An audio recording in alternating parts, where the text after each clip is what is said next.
Channel. ये कुछ questions में लिख के रखा हूं आपके सामने, आप देख सकते हो, ठीक है। और इसमें से ये क्वेश्चन सीएससी में एक दो बार आ भी चुका है। ओके, अपर्चर पे शायद आपने नाम बोला ना, नहीं सुना होगा, जनरली बच्चे छोड़ देते हैं इसे। ओके, ये भी क्वेश्चन एक बार पूछा गया, तो ये सब क्वेश्चंस को आज हम थोड़ा डील करेंगे। कहीं भी दिक्कतें हो इसके बावजूद भी तो आप कमेंट सेक्शन में डाल देना। ओके, एक बच्चे ने पूछा था इसके बारे में, सर प्लेन वेव का फोकल लेंथ इंफिनिटी कैसे होता है, तो आज जानेंगे इसके बारे में। अपर्चर क्या होता है इसके बारे में जानेंगे। रेडियस ऑफ कर्वेचर अपर्चर बीच में क्या रिलेशन होता है ये जानेंगे। डायमीटर ऑफ अपर्चर अगर दिया हुआ है तो उससे फोकल लेंथ और रेडियस ऑफ कर्वेचर कैसे निकालते हैं इसे भी सीखेंगे। और फिर एक सवाल जो पहले नंबर में था और मैं आपको आखिरी नंबर में बता रहा हूं, that's the quality of this channel, कि अगर बल्ब अगर एक कनेक्टेड है तो इसके पीछे जो ये शेप रहता है वो कनकेव क्यों रहता है, व्हाई कनकेव शेप, और ये कैसे काम करता है, कैसे काम करता है, ठीक है। अगर आप सोचो कुछ बच्चे क्या बोलते हैं इसका आंसर, मैं पूछा था कुछ बच्चों से, वो बोलते सर ये रे को कन्वर्स करता है, तो आप सोचो अगर रे को कन्वर्स कर रहे तो ये इतना छोटा में दिखेगा, तो आज इतने छोटे में दिखेगा। यानी अगर आपने टॉर्च जलाया है, ठीक है, तो आप सोच सकते हो इतने छोटे में आपको दिखेगा, ये तो गलत जवाब है, बिल्कुल गलत जवाब है। तो इसका एग्जैक्ट आंसर क्या होगा ये बताऊंगा आज आपको मैं, ठीक है। टॉर्च का में पीछे का कनकेव शेप का क्या यूज है, अपर्चर क्या होता है, प्लेन वेव का फोकल लेंथ इंफिनिटी कैसे होता है, हॉटेस्ट पार्ट मिरर का कौन सा होता है, और फाइनली ये न्यूमेरिकल स्किल करेंगे। तो आज क्लास में बहुत कुछ इंटरेस्टिंग होने वाला है। ओके, बहुत कुछ हम लोग सीखेंगे, जानेंगे, तो आप बस बने रहे हमारे साथ और देखते रहें ये लेक्चर। आज हम लोग पढ़ने वाले हैं, थोड़ा बता दूं, आज हम लोग थोड़ा रे डायग्राम के लिए रूल्स पढ़ेंगे, रे डायग्राम कैसे होता है ये पढ़ेंगे। ओके, उस पे क्वेश्चंस करेंगे। आज की क्लास आपके लिए बहुत इंपॉर्टेंट है, स्टूडेंट्स से कॉपी कलम लेकर बैठे, हर एक चीज जो भी बताया जा रहा है नोट डाउन करें, ठीक है। और फिर वही चीज कुछ डाउट है तो कमेंट सेक्शन में आप कमेंट कर सकते हैं, ठीक है। और डाउट नहीं है तो मुझे थैंक यू भी बोल सकते हैं, कोई दिक्कत नहीं है, ठीक है। हाँ, तो उससे पहले ये थोड़ा डिस्कशन करते हैं आज, तो चलिए शुरू करते हैं आज की क्लास। गोविंद बोलो हरि गोपाल बोलो, गोविंद बोलो हरि गोपाल बोलो, राधे रमन हरि गोविंद बोलो। सर आपको तो सिंगर होना चाहिए था, कहाँ टीचर बन गए। एक्चुअली मैं सिंगर ही बनने वाला था, गलती से टीचर बन गया, पता है। अप्लाई किया था एक जगह सिंगर में, लेकिन सबने रिजेक्ट कर दिया, तो सोचा आप ही लोग को सुना दूं। तो चलिए शुरू किया जाए, हम लोग रूल्स से स्टार्ट करेंगे। चलिए पिछले क्लास में जो पढ़े थोड़ा सा आपको मैं रिकॉल करवा देता हूं, आपने क्या पढ़ा था। ओके, फटाक से एक बार रिकॉल कर लेते हैं। जो पिछले क्लास हम लोगों ने किया था वो क्या किया था, this is called pole, the geometrical centre of the mirror, the centre of the spherical mirror is called centre of curvature, a line passes through center of curvature and pole which called principal axis. If a ray coming parallel to the principal axis after reflection pass through a point on principal axis. Sir अंग्रेजी में कुछ समझ नहीं आया, ठीक है, तो हिंदी में बोल देता हूँ, देख लो। अगर कोई रे प्रिंसिपल एक्सिस के पैरेलल आता है तो रिफ्लेक्शन के बाद वो प्रिंसिपल एक्सिस पर एक पॉइंट पे कट करता है जिसे बोलते हैं फोकस, ठीक है, ये बताया था।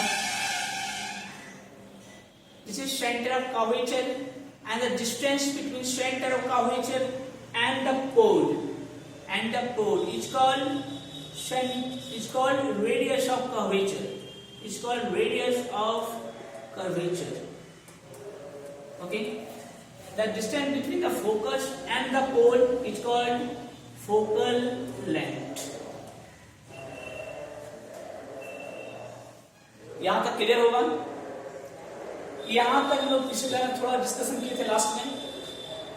आज इसके आगे चलेंगे. अगला जो मैं आपको बताने जा रहा हूं वो बताने जा रहा हूं अपर्चर.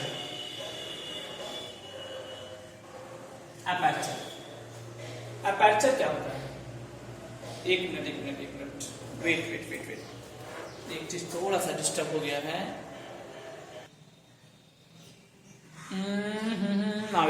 Very good. चलिए, कभी फोकस थोड़ा डिस्टर्ब हो जाता है तो मुझे चेक करना पड़ता है.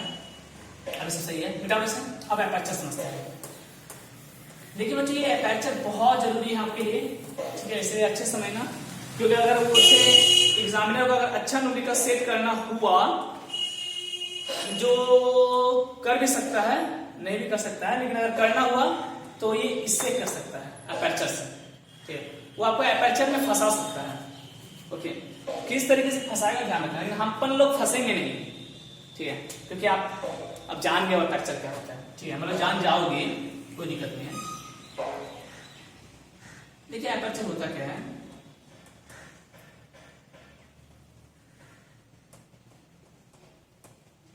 ये जो रिफ्लेक्टिंग सरफेस देख रहे हो ना, the total reflecting surface available to a mirror. अब ये मिरर देखिए यहां से स्टार्ट हुआ 1 से, ये चला 2,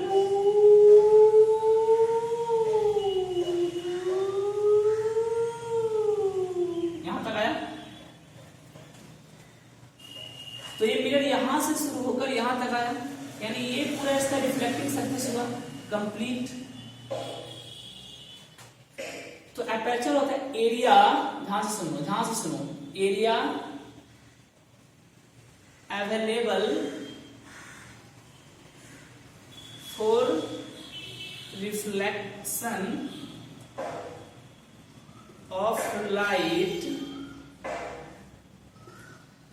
इज कॉल्ड, ऐसा लिख दो, the total area available, the total is called aperture. Light के रिफ्लेक्शन के लिए जितना टोटल एरिया अवेलेबल होता है आपके पास, ये एरिया पूरा अवेलेबल मेरा यहां से यहां तक. ठीक है, दिस इज कॉल्ड अपर्चर. इसे भी यहां से यहां तक, तो इसे मैं एरो से दिखा रहा हूं आपको. ये एरो मतलब डायमीटर मत समझ लेना, यहां से यहां तक. ठीक है, दिस इज कॉल्ड अपर्चर. ठीक है, तो इसे अपर्चर बोलते हैं. ध्यान रखना, इतना एरिया अवेलेबल आपके पास टोटल रिफ्लेक्शन ऑफ लाइट के लिए. तो इसे जल्दी से नोट डाउन करें डिफिनेशन को. वीडियो को पॉज कर लें, नोट डाउन करें. ठीक है, वीडियो को पॉज करें, नोट डाउन करें. मैं मिटा रहा हूं. ठीक है, आप कर लेना. ओके, हो जाएगा सर, हो जाएगा. गुड. अब इसके क्वेश्चंस क्या है, ध्यान से. वो क्या करेगा, एक मिरर दे देगा ऐसा. एग्जामिनर विल ड्रॉ मिरर, जो क्वेश्चन मैंने भी दिया था.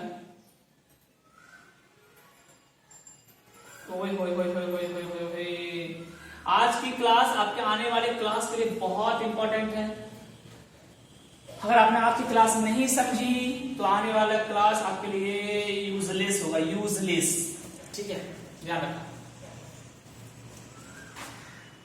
ये हो गया आपका सेंटर ऑफ कर्वेचर. अब मानिए यहां से आपने एक मिरर बना दिया ऐसा, ध्यान से देखना.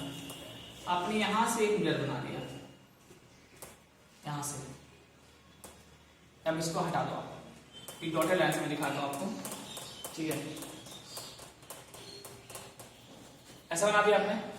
एक दिस इज योर मिरर, यानी यहां से ये मिरर शुरू हुआ और ये पूरा एरिया अवेलेबल है रिफ्लेक्शन ऑफ लाइट. समझ में आ रहा आपको? एक कनकेव मिरर आपने रेडी कर दिया, इधर एक स्फेरिकल मिरर लिया, पीछे साइड आपने पॉलिश कर दिया और एक कनकेव मिरर तैयार कर लिया. तो इसे अपर्चर बोल सकते हैं. यहां से लेकर ये पूरा जो एरिया आप देख रहे हो, यहां से क्या रिफ्लेक्शन होगा,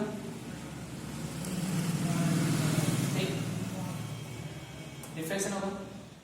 तो ये जो एरिया आपका अवेलेबल है, एरिया अवेलेबल,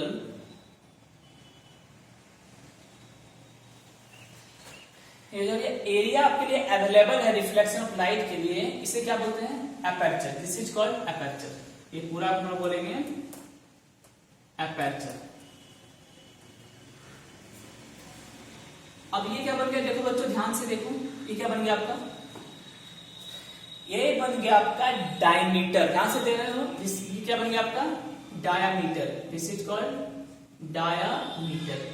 अब सवाल ये डायामीटर है किसका, तो डायमीटर किसका है, एपर्चर का। डायमीटर ऑफ एपर्चर बोलेंगे इसे आप।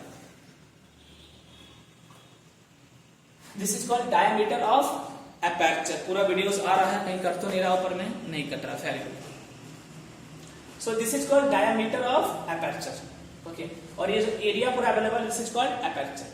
तो डायमीटर है किसका, इस एरिया का है। डायमीटर है किसका, इस एरिया का है, तो this is called diameter of aperture. अब सुनिए यहां से क्या रिलेशन मिलेगा आपको, देखो ध्यान से देखो। ये वो डायमीटर ऑफ एपर्चर, आगे देखो, आगे देखो। तू जा रे जा, तू जा जा ला ला ला जा, मुझे है अभी बढ़ना। अब देखो, दिस इज सेंटर कर्वेचर। अब सेंटर कर्वेचर से यहां तक की दूरी, ये हो गया पोल, ध्यान देना, ये हो गया पोल। अब याद करो इसे आप क्या बोलते हो, याद है, radius of curvature. Very good, आप लोग तो बहुत समझदार हो। इसे बोलते हैं हम रेडियस ऑफ कर्वेचर। कहां से, सी से लेकर बी तक, याद है। अच्छा, इसे रेडियस बोल सकते हैं क्या, हाँ बोल सकते हैं सर, बिल्कुल बोल सकते हैं, ओके। क्या ऐसा होता है क्या, diameter equal to 2 times of radius होता है, हाँ सर होता है, बिल्कुल होता है, हम पढ़े आप लोग। तो अब देखो ये पूरा डायमीटर बन गया, ठीक, और इसका आधा ये रेडियस बन गया, ठीक है। और जो डायमीटर है वो किसका डायमीटर है, एपर्चर का। और रेडियस क्या है, रेडियस ऑफ कर्वेचर है। तो रिलेशन क्या मिला, तो रिलेशन मिला डायमीटर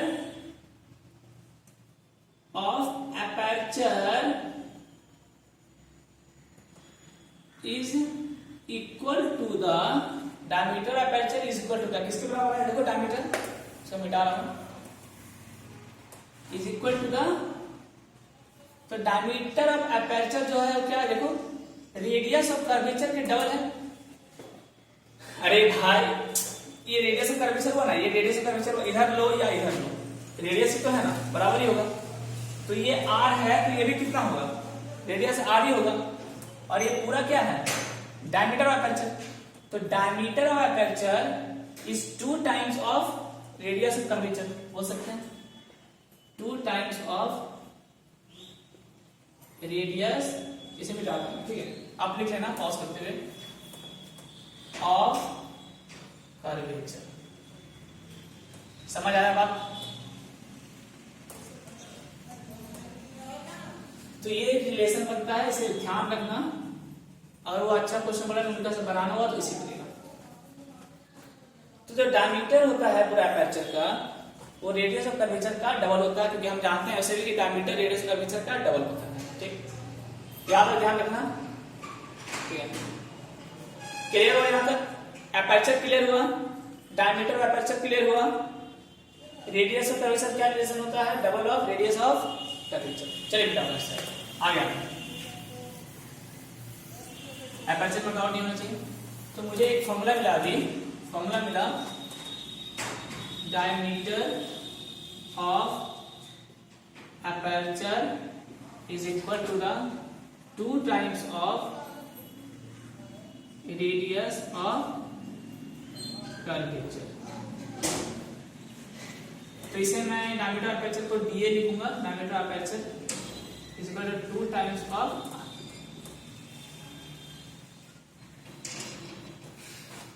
एक मुझे मिल गया। दूसरा आता है, अब देखो रिपोर्ट ध्यान से, ये वो पोल, मान लो यहां फोकस, यहां सेंटर ऑफ कर्वेचर। दूसरा रिलेशन क्या होता है बच्चों, ध्यान रखना इसे अच्छे से,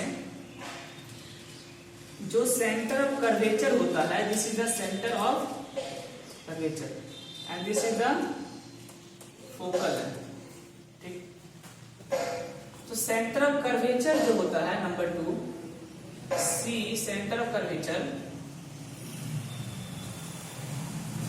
ये क्या होता है, फोकल लेंथ का, मान लो फोकल लेंथ आपका है f, कितना है फोकल लेंथ f, और ये पूरा हो गया सेंटर ऑफ कर्वेचर, मतलब आप रेडियस कर्वेचर बोल दो, डाउट हो रहा तो रेडियस कर्वेचर।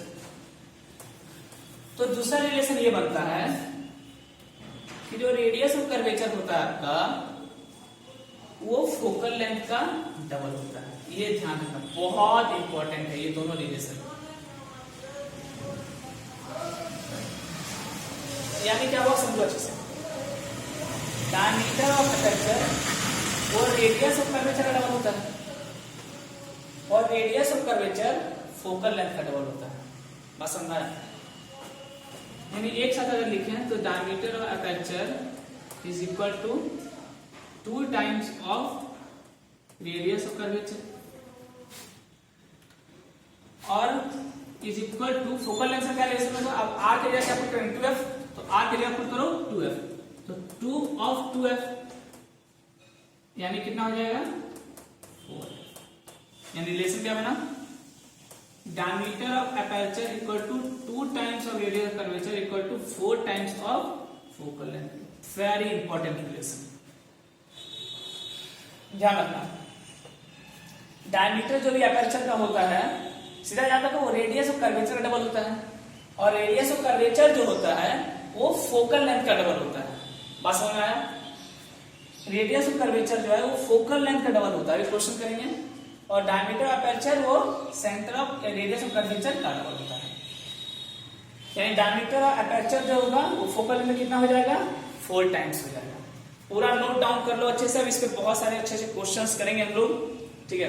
इतना ध्यान रखना, छोटी सी बात है, बहुत बड़ा इशू नहीं है इसमें, ठीक है।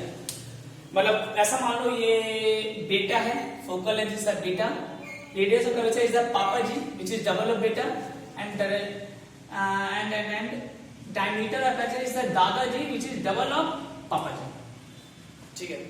तो ऐसा ध्यान रखना आप, फोकल लेंथ इज द बीटा, radius of curvature is the पापा जी and diameter of aperture is the दादा जी, ठीक है। लिख लिए बेटा तुम, चलिए क्वेश्चन प्रैक्टिस करो। क्वेश्चन क्या करेंगे अब फटाफट से 3-4 क्वेश्चन करते हैं हम लोग, ताकि ये थोड़ा और भी अच्छे से समझ में आए, फील आए मेरे को, फील करने से। क्वेश्चन लिखिए, if the diameter of aperture is 20 centimeter, find radius of curvature and focal length। बहुत सिंपल है, बहुत सिंपल है, बहुत सिंपल है। ट्राई करो एक बार फिर से, वीडियो पॉज कर दो तब तक मैं बनाता हूं। देखो ध्यान से, सर हम तो सॉल्यूशन ही देते ना, हमको सॉल्यूशन ही समझ में आता है, हम बनाएंगे नहीं अपने से, आपको बनाना तो बनाओ, तो ठीक है सॉल्यूशन ही देख लो। अभी फॉर्मूला क्या पढ़े, diameter of aperture equal to 2 times of radius of curvature, कितना दिया है 20, 2 times of radius of curvature, radius of curvature कितना आ गया यहां से 20/2 10 सेंटीमीटर, खत्म। आया समझ में? बहुत सिंपल आसान है, बउआ वाला है, बउआ बउआ बउआ बउआ समझते बच्चा वाला। दूसरा आपने पढ़ा है radius of curvature is 2 times of focal length, तो निकालना है। और रेडियस ऑफ कर्वेचर कितना आ गया 10 सेंटीमीटर, तो 2 टाइम्स ऑफ फोकल लेंथ, तो फोकल लेंथ कितना आएगा 10/2, 2 1 का 2, 2 दूनी 4, 2 3 6, 2 4 8, 2 5 10। हाँ 5 सेंटीमीटर। तो याद रखिएगा एपर्चर पे बहुत अच्छा से क्वेश्चन सेट करता है। अभी हम न्यूमेरिकल्स में करेंगे जब मिरर फॉर्मूला करेंगे तो इसका वापस आएंगे इसमें, ठीक है। अभी इसे नोट डाउन कर लो जल्दी से, ये निकालना आ गया होगा आपको। अभी स्टार्टिंग में बात की थी इसके बारे में। आ गया बेटा दूं, चलिए सर हम बहुत समझदार हैं सर, हमें आका मत करो, हमें हल्के में मत लो, हमें हल्के में ना लो, वरना वीडियो बंद कर देंगे और सो जाएंगे, ठीक है। नहीं ऐसा मत करना, पाप होगा, पाप पाप पाप पाप तो आपको लगेगा सर पढ़ाने में आपको। तो एपर्चर क्लियर हो गया होगा। अब आते हैं दूसरा क्वेश्चन जो आपका था, जो एक बच्चे ने पूछा भी था, प्लेन मिरर का फोकल लेंथ इंफिनिटी क्यों होता है। प्लेन मिरर का फोकल लेंथ इंफिनिटी क्यों कैसे लिखते हैं, KYU क्यों, अच्छा चलो क्यों, ठीक। प्लेन मिरर का फोकल लेंथ इंफिनिटी क्यों होता है, ये एक सवाल था, ध्यान से सुनो। प्लेन मिरर का फोकल लेंथ इंफिनिटी क्यों होता क्यों, ये उसमें मैं डिस्कस नहीं कर सका था क्योंकि आपने फोकल लेंथ नहीं पढ़ा था। अब डिस्कस करते हैं। पहले बता फोकल लेंथ होता क्या है। फोकल लेंथ होता है, अगर एक आसान भाषा में बोले तो सेंटर ऑफ कर्वेचर का हाफ, सेंटर ऑफ कर्वेचर का आधा जो होता है वो फोकल लेंथ होता है। अभी आपने पढ़ा था, अगर सेंटर ऑफ कर्वेचर 20 होगा तो फोकल लेंथ 10 होगा, सेंटर ऑफ कर्वेचर अगर 10 होगा तो फोकल लेंथ 5 होगा, ठीक। और सेंटर ऑफ कर्वेचर क्या होता है, एक स्फीयर जो बना उस स्फीयर के सेंटर को बोलते हैं सेंटर ऑफ कर्वेचर। एक स्फीयर जो बना उसके सेंटर को बोलते हैं सेंटर ऑफ कर्वेचर, ठीक। अब इसको समझो ऐसा क्यों होता है। प्लेन मिरर से मान लिया आपको एक मिरर दिया गया, चलिए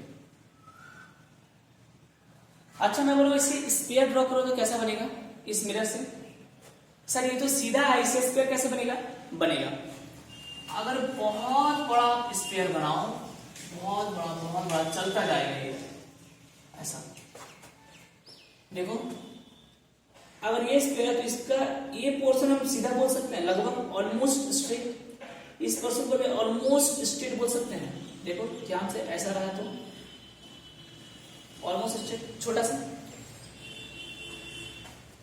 तो अगर आपने बड़ा सा प्लेन मिरर लिया है, this is your plane mirror, तो इसका स्फीयर कैसा होगा, बहुत बड़ा स्फीयर बनेगा, बहुत बड़ा नीचे बहुत बड़ा चलता जाएगा। तब कहीं जाके एक बहुत बड़ा स्फेरिकल मिरर का ये कर्व पार्ट बन जाएगा, जो आपका प्लेन, जैसे यहां देखो, इस स्फेरिकल मिरर का को मैं अगर यहां से इतना कट कर दूं, ध्यान से देखना, तो आपको एक प्लेन मिरर मिलेगा, जिसे आप प्लेन मिरर बोल सकते हैं, ठीक है। बहुत बड़ा स्फेरिकल मिरर है, ये तो बहुत बड़ा नहीं है, तो छोटा स्फेरिकल मिरर है, तो एक छोटा सा पोर्शन आपको प्लेन मिरर काम करेगा, बिल्कुल करेगा, ठीक। लेकिन अगर आपने बड़ा प्लेन मिरर लिया तो इसका स्फीयर बहुत बड़ा होगा, तब कहीं जाके इसका ये एज में आएगा, और स्फीयर अगर इसका बहुत बड़ा हुआ तो इसका सेंटर ऑफ कर्वेचर भी क्या होगा, बहुत दूर होगा, या बोल सकते हैं इंफिनिटी पे होगा। बस में आया, चूंकि आपने प्लेन मिरर लिया है तो इससे स्फीयर तो बन नहीं सकता। हाँ, स्फीयर बनेगा जब मिरर क्या होगा, बहुत बड़ा होगा, इन्फिनाइट बड़ा मिरर लेंगे आप, बहुत बड़ा मिरर लेंगे, तब जाके ये प्लेन मिरर इसके कर्व्ड पार्ट में कहीं पे छिपा हुआ रहेगा। मिरर कैसे लगाना पड़ेगा, बहुत बड़ा, ठीक। तो बहुत बड़े मिरर का सेंटर ऑफ कर्वेचर भी क्या होगा, बहुत बड़ा होगा। तो बहुत बड़ा होगा कितना लेते हैं हम लोग, इंफिनिटी। तो जब सेंटर ऑफ कर्वेचर ही इंफिनिटी पे है तो फोकल लेंथ भी क्या होगा इसका, ऑफ कोर्स इंफिनिटी। कि centre of curvature is 2 times of focal length. ये अगर इंफिनिटी हो गया तो 2 टाइम्स ऑफ फोकल लेंथ, तो फोकल लेंथ क्या, infinity by 2 equal to infinity. तो अरे आया समझ। तो याद रखिएगा, इसलिए प्लेन मिरर का फोकल लेंथ इंफिनिटी होता है। तो प्लेन मिरर से कभी कोई स्फेरिकल मिरर बनता ही नहीं है, क्योंकि फोकल लेंथ उसी का होगा जिसका सेंटर ऑफ कर्वेचर है, और सेंटर ऑफ कर्वेचर उसी का होगा जिसका स्फेरिकल मिरर बना रहा है। क्योंकि स्फीयर का ये तो सेंटर होता है ना। तो प्लेन मिरर का सेंटर फिर बोले कहाँ है, तो प्लेन मिरर का सेंटर कहाँ होगा, जब बहुत बड़ा आपका मिरर होगा तब उसका किसी एक पार्ट में प्लेन मिरर होगा, छोटा सा में घुसा हुआ, तब उसका सेंटर ऑफ कर्वेचर क्या होगा, और बहुत बड़ा मिरर सेंटर ऑफ कर्वेचर एक बहुत बड़ा होगा, वो कितना होगा, इंफिनिटी होगा। तो फोकल लेंथ कितना होगा, इंफिनिटी होगा। समझ में आ गया होगा आपको ये, मिटाओ इसे।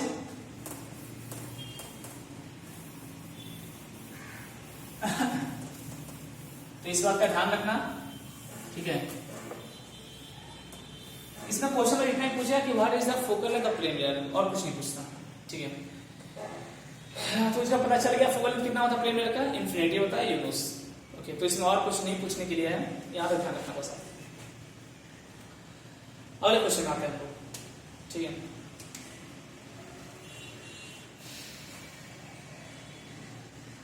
और अगर पूछ दे तो आप लिख देना कि सेंटर ऑफ कर्वेचर इंफिनिटी होता है, इसलिए फोकल लेंथ भी इंफिनिटी होता है, ठीक है। तो अपर्चर आप समझ गए, फोकल लेंथ हो गया, focal length centre of curvature बीच में रिलेशन हो गया। अब आते हैं थोड़ा hottest part. Which is the hottest part of mirror, ये क्वेश्चन पूछा जाता है। ये 1 मार्क्स में एक बार आया था सीबीएसई में कि बताइए मिरर का सबसे हॉटेस्ट पार्ट कौन सा है, ठीक है। तो आप देखो ध्यान से, सबसे हॉटेस्ट पार्ट क्या होता है। ये मिरर हो गया, फुल। अब सोचो अगर बहुत सारा रे अगर पैरेलल आ रहा है ऐसा करके, तो सब कहां कन्वर्स करेगा, कहां कन्वर्स करेगा, चलिए तो फोकल लेंथ पे कन्वर्स करेगा, वेरी गुड, ये फोकल लेंथ पे कन्वर्स करेगा। यानी अगर सारा रे आपका सोचो फोकल लेंथ पे कन्वर्स कर रहा है तो ये पार्ट बहुत गर्म हो जाएगा,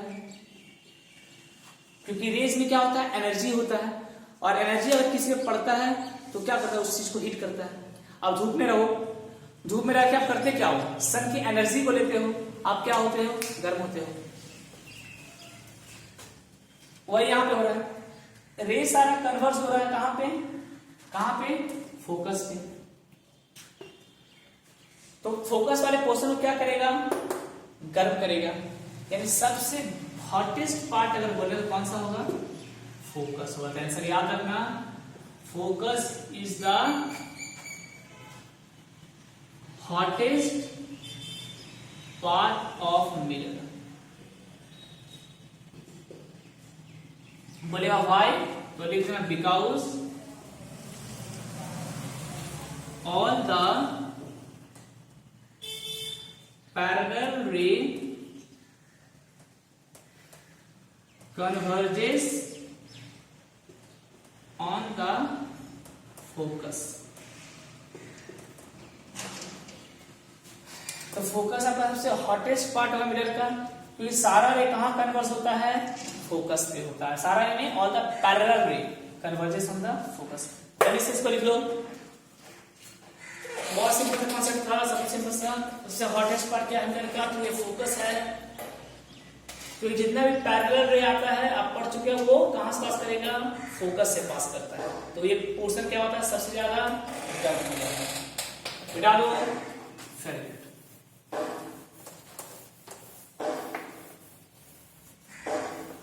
चलिए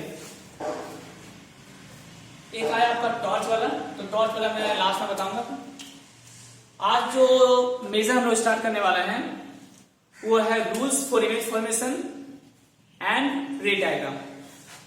आपको याद दिला दो, एक टॉर्च का हम लोग का बाकी है, प्लेन मिरर वाला पीछे जो यूजेस पड़े थे उसमें 2 बाकी है, सेविंग मिरर में क्यों यूज होता है, ठीक है, तो उसे भी हमें कवर करना है। और डेंटिस्ट आखिर कैसे यूज करता है छोटे दांत को बड़ा देखने के लिए, तो वो सब सारे क्वेश्चन कवर करेंगे जब आप लोग रे डायग्राम पढ़ लेंगे उसके बाद, ठीक है। तो मैं शुरू करूं? करो सर, करो जल्दी करो, मुझे फर्स्ट आना है इसको एग्जाम में, फर्स्ट, वरना पापा मुझे बोले 2 बैल खरीद देंगे और मुझे चलाना पड़ेगा। टूल्स फॉर इमेज फॉर्मेशन,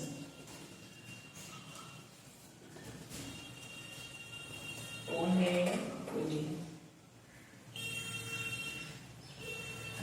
हम इमेज फॉर्मेशन का रूल्स पढ़ेंगे, ठीक है। वीडियो रिकॉर्डिंग टाइमिंग आपके 31 मिनट बीत चुकी है बाप रे, समय बहुत तेजी से भाग रहा है बच्चों, अच्छे से पढ़ाई करो। रे डायग्राम पूरा तो नहीं हो पाएगा, ठीक है, लेकिन कुछ पार्ट कवर कर लेंगे और कुछ पार्ट इसकी अगले क्लास में करेंगे, ठीक है। रूल्स पढ़ेंगे, देखो बच्चों, सारे रूल्स को अच्छे से देखना, ठीक है। अच्छा, सारे रूल्स को क्यों?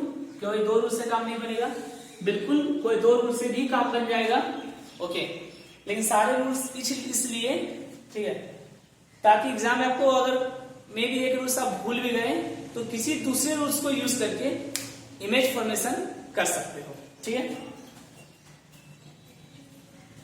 तो शुरू करते हैं। This is pole. Rule number 1 आप जानते हो, ध्यान से सुनना। If a ray coming parallel to principal axis, sir फिर आप अंग्रेजी बोलने लगे, अच्छा ठीक है, मैं हिंदी में भी समझा दूंगा, कोई बात नहीं, चलिए हिंदी में बोलते हैं। अगर कोई रे प्रिंसिपल एक्सिस का पैरेलल, अगर एक बार इंग्लिश में बोलने दो फिर हिंदी बोलते हैं। If a ray coming parallel to principal axis after reflection it will pass through a point which is called focus. अगर कोई रे प्रिंसिपल एक्सिस के पैरेलल आया तो रिफ्लेक्शन के बाद एक पॉइंट से पास करेगा, इसे क्या बोलेंगे हम लोग? फोकस। लेकिन रे कैसा होना चाहिए, ध्यान रखिएगा, parallel to principal axis. This is rule number 1. आया, समझ आया? चलो फिर रूल नंबर 2 में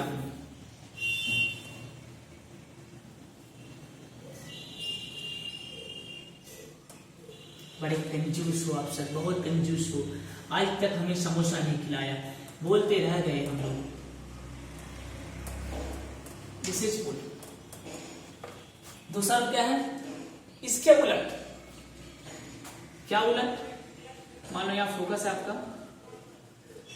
अगर कोई रे फोकस से आया, कहां से आया?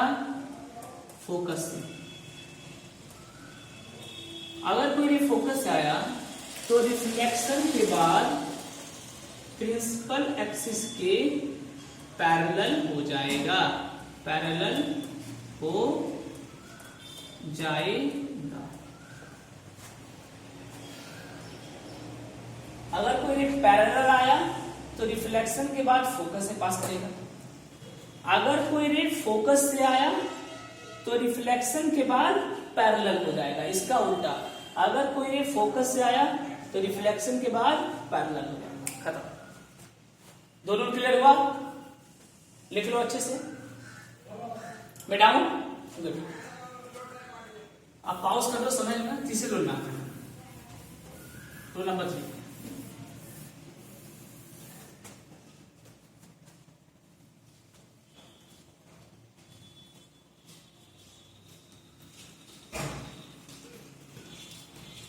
3, नंबर, अगर कोई पोल पे गिरा, कहां गिरा? कहां गिरा? कहां गिरा? सर छत से गिरा, नहीं छत से नहीं गिरा, पोल से गिरा, पोल पे गिरा। अगर कोई रे पोल पे गिरा, मान लेते हैं थीटा एंगल पे, तो आफ्टर रिफ्लेक्शन ये थीटा एंगल ही बनाएगा। अगर कोई रे पोल पे गिरा किसी एंगल पे, तो वह रिफ्लेक्ट भी सेम एंगल से होगा। ठीक है, ओहो, एक मिनट।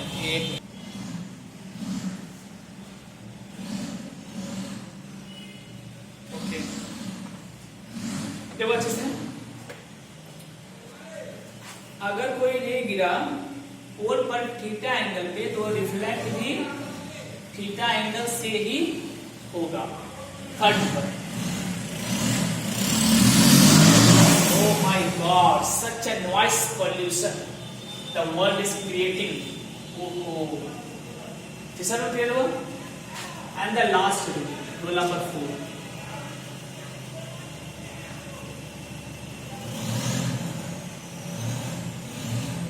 अगर कोई रे सेंटर ऑफ कर्वेचर से आया, ध्यान सुनो, अगर कोई रे कहां से आया, सेंटर ऑफ कर्वेचर से आया,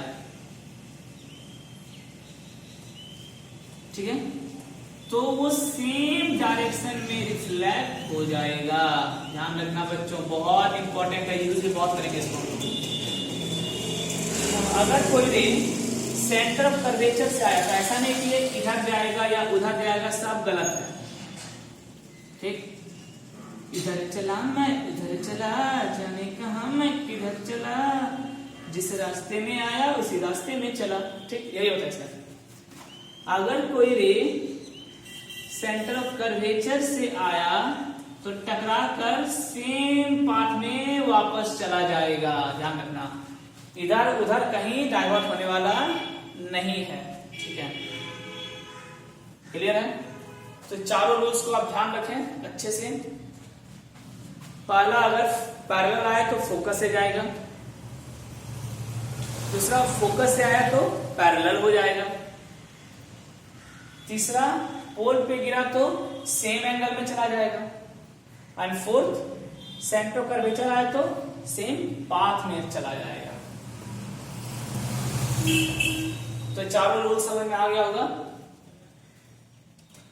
तो हम लोग स्टार्ट करेंगे इसमें रे डायग्राम। ओके, तो यहां तक अच्छे से ध्यान रखिए। चलिए रे डायग्राम थोड़ा शुरू करेंगे हम लोग। मिटाओ इसे, मिटाओ। ठीक, इधर चला मैं, इधर चला, जाने कहां मैं, इधर चला, इधर चला मैं, उधर चला, जाने कहां मैं, इधर चला, और पिछल गया, ये तूने क्या किया, ये तूने क्या किया। ऑब्जेक्ट पढ़ा मैं, इमेज पढ़ा। ठीक है, अब हम लोग पढ़ेंगे ऑब्जेक्ट और इमेज पोजीशन। देखिए रूल्स तो समझ में आ गया आपको, लेकिन आपको एक चीज ध्यान रखना होगा कि ऑब्जेक्ट किस जगह रखने से इमेज किस जगह बनता है। फिर रिपीट कर रहा हूं, ऑब्जेक्ट किस जगह रखने से इमेज किस जगह बनता है। ठीक है, यह आपको दिमाग में रखना ही पड़ेगा। ओके, तो ये आपको याद रखना है। बाकी सब जो मैं आपको इमेज फॉर्मेशन में बताता रहूंगा। चलिए स्टार्ट करते हैं।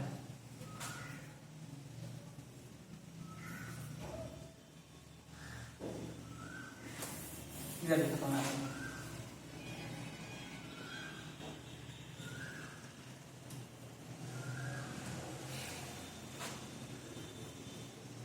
this is pole, this is focus, this is center of curvature and this is infinity. infinity मतलब हो गया बहुत दूर, अगर आपने बहुत दूर में रखा है ऑब्जेक्ट को। ठीक,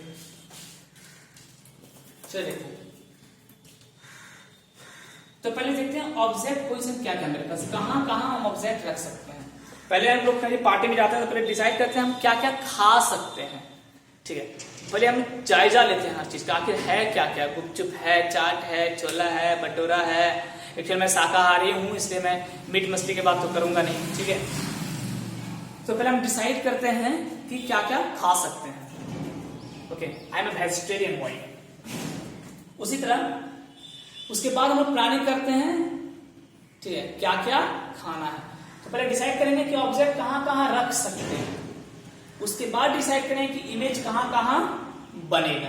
चलिए, तो एक ऑब्जेक्ट है जो आप इंफिनिटी पे रख सकते हैं। कहां रख सकते हैं, कहां रख सकते हैं, इंफिनिटी पे, यानी ऑब्जेक्ट आपने बहुत ही दूर में रखा है, ऑब्जेक्ट आपने बहुत ही दूर में रखा है। पर क्लियर है। दूसरा, आप ऑब्जेक्ट को इंफिनिटी और सेंटर ऑफ कर्वेचर के बीच में भी रख सकते हैं। देखो, ऑब्जेक्ट को इंफिनिटी और सेंटर ऑफ कर्वेचर के बीच में भी रख सकते हैं, ठीक। तीसरा, आप ऑब्जेक्ट को सेंटर ऑफ कर्वेचर पर रख सकते हैं, ओके। फोर्थ, ऑब्जेक्ट को सेंटर ऑफ कर्वेचर और फोकस के बीच में रख सकते हैं, ठीक है। फिफ्थ, आप ऑब्जेक्ट को फोकस पर रख सकते हैं। एंड द लास्ट, ऑब्जेक्ट को फोकस और पोल के बीच में रख सकते हैं। तो ये 6 पोजीशन है जहां जहां ऑब्जेक्ट को रख सकते हैं। ऑब्जेक्ट इंफिनिटी पे हो, बहुत दूर में हो, इंफिनिटी और सी के बीच में हो, सी और एफ के बीच में हो, एफ और पी के बीच में हो, ठीक है। अभी लाइट में 2 लेक्चर और होगी, उसके बाद ये लाइट चक्र खत्म हो जाएगा, ठीक है। हम लोग रिफ्रैक्शन शुरू करेंगे उसके बाद, एंड देन अपना प्यारा सा मोटा सा क्या पढ़ेंगे, बायो को हिंदी में क्या बोलते हैं, बायोलॉजी, भौतिकी विज्ञान बोलते हैं, फिजिक्स पता नहीं बायो का क्या बोलते हैं, जो भी है बायो पढ़ेंगे, जीव जंतु के बारे में। तो ये 6 पोजीशन है आपके ऑब्जेक्ट में, अच्छे तरीके से खाना खा सकते हैं। अब इसका इमेज कहां का बनेगा ये देखते हैं। तो ये तो था मेरा ऑब्जेक्ट पोजीशन, अब इधर पढ़ेंगे हम लोग इमेज पोजीशन। देखो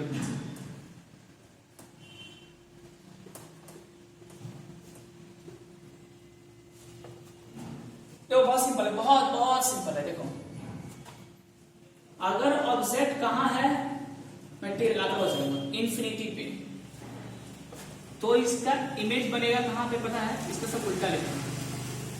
देखिए, ऑब्जेक्ट को ऊपर दिखाए, ठीक, इमेज नीचे बनेगा।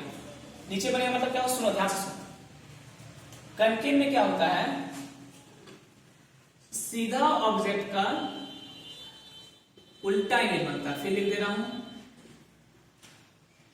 सीधा ऑब्जेक्ट का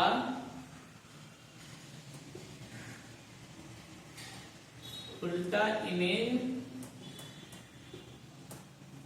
बनता है। तो उल्टा इमेज बनेगा कहां, तो ऑब्जेक्ट सीधा आपने कहां रखा, ऊपर में, यानी सबका उल्टा इमेज किधर बनेगा, नीचे में। ऑब्जेक्ट सीधा कहां रखा, फिर बोल रहा हूं ऊपर में, यानी इमेज उल्टा कहां बनेगा, नीचे में। इमेज उल्टा कहां बनेगा, नीचे में, ठीक।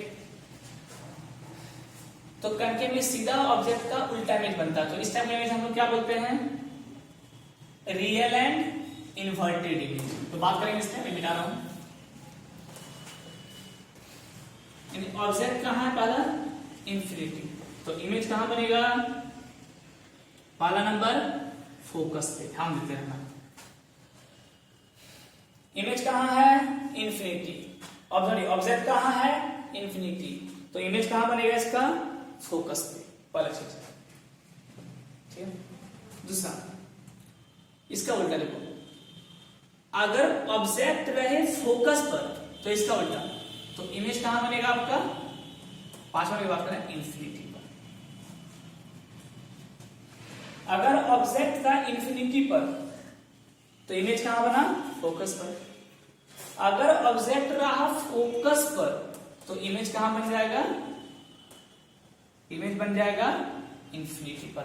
5 क्यों लिखा, क्योंकि ये 5 नंबर वाला डील कर रहे हैं, दोनों समझते जाए। सब उलट है, सब उलट है, सब उलट है, ध्यान रखिए। इधर आते हैं, अगर ऑब्जेक्ट है इंफिनिटी और सी के बीच में तो इमेज बनता है सी और एफ के बीच में। 2 नंबर है। अगर ऑब्जेक्ट है इंफिनिटी और सी के बीच में, दूसरा नंबर देखिए, तो ऑब्जेक्ट बनता है दूसरा नंबर सी और एफ के बीच में। इसका उल्टा, अगर ऑब्जेक्ट है सी और एफ के बीच में, 4th नंबर, तो देखो सी और इंफिनिटी के बीच में था तो सी और एफ के बीच में बना। अगर सी और एफ के बीच में होगा तो सी और इंफिनिटी के बीच में बनेगा, तो इमेज बनेगा यहां 4th नंबर।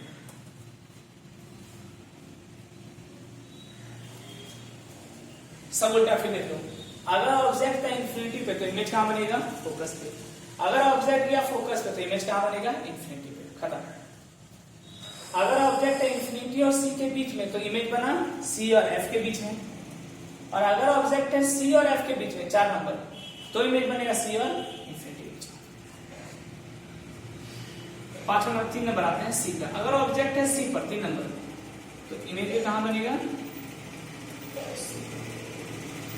अगर ऑब्जेक्ट है सी पर, सेट कर देते तो इमेज कहां बनेगा, सी पर।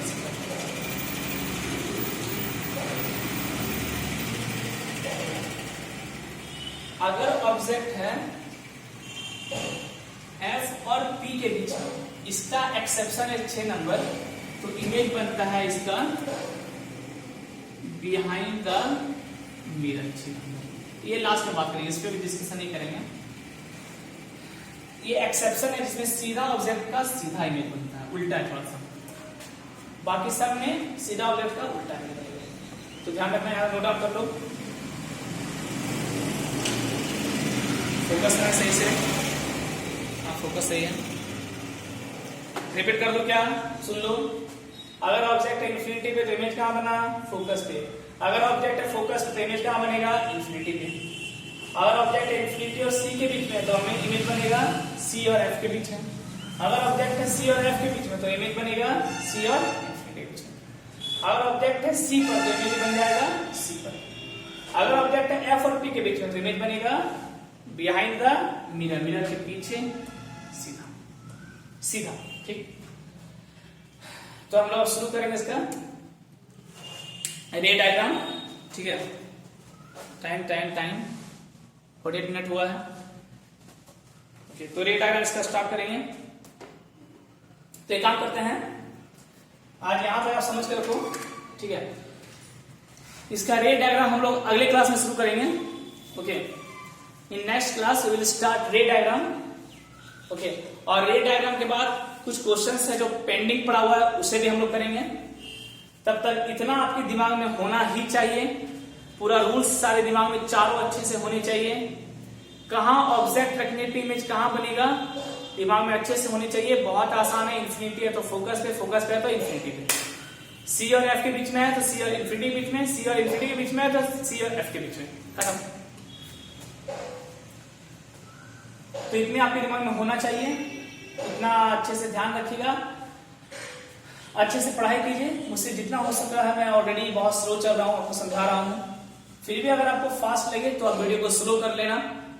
ओके, तो इसका एक क्लास अगला तो पूरा रे डायग्राम पे जाने वाला आपका, उसका अगला क्लास मिरर फॉर्मूला पे जाएगा और उसका अगला क्लास मैग्निफिकेशन पे जाएगा। तो 3 क्लास हमारी और लगेगी इसे कंप्लीट करने में। सर अभी तो आप 2 क्लास बोले थे। नहीं, चीटिंग है, चीटिंग है। नहीं, चीटिंग नहीं है, मैं 2 क्लास बोला था, लेकिन ये 3 क्लास और लेगा ये, और थोड़ा अच्छे से चलें तो थोड़ा बढ़िया से पढ़ाई करते हैं। ठीक है, तो इसे ऑल द बेस्ट। यहाँ पे क्लास को मैं बंद कर रहा हूँ। मिलते हैं आपसे लेक्चर नंबर 5 में। Good luck.